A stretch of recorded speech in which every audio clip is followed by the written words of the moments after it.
Our life was really turned upside down from a very early stage.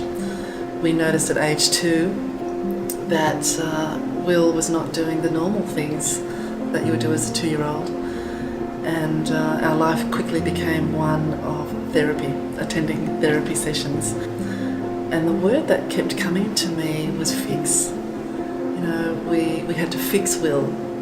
We had to fix the way that he was. And I realised it's not about fixing Will.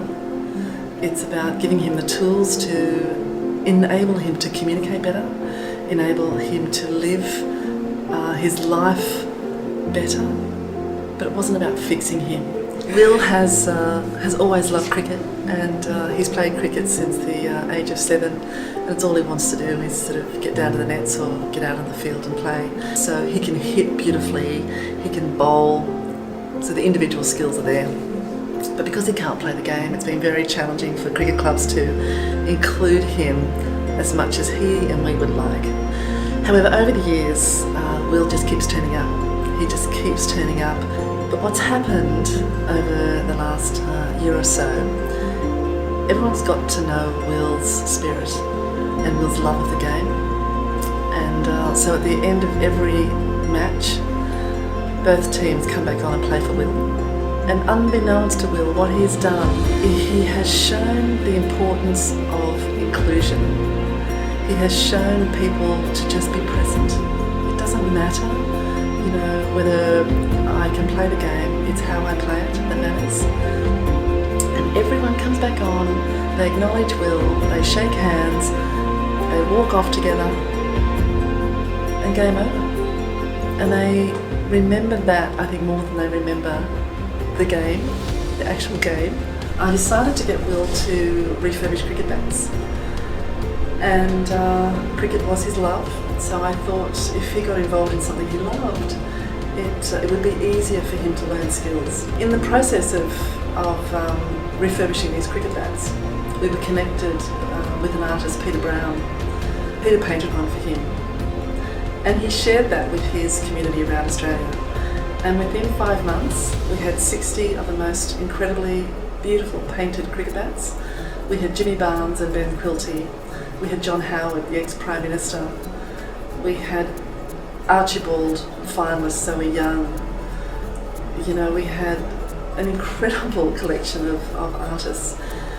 And in the process, ABC 7:30 Report rang us and said they wanted to do a story on this as well. And so suddenly it became an Australian story. So we had an exhibition and sold 90% of them, and found ourselves in a position where we could actually start a small business for Will, which again changed my thinking.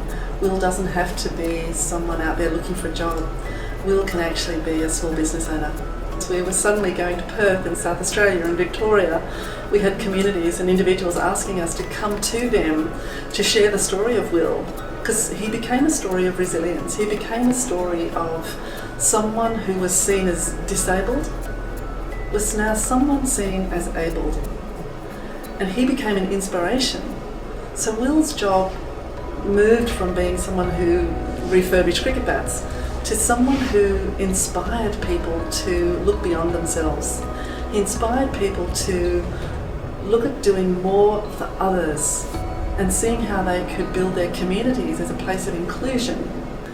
We had a bat, actually we've had 4 bats that have been sent out with the Royal Australian Navy, and we had one bat that went on HMAS Newcastle, which is a warship, and it spent 6 months in the Middle East. The chief, I guess you call him, of the boat pulled his crew together at the start of their voyage and said, I've got this cricket bat on board with us.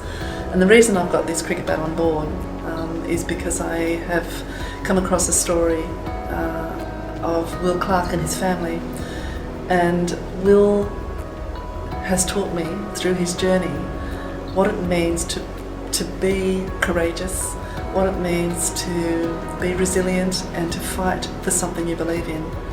And this is what I want you to take with you on our trip in the Middle East for the next 6 months. I want you to remember this story. It takes a lot to be courageous. It takes a lot to be vulnerable.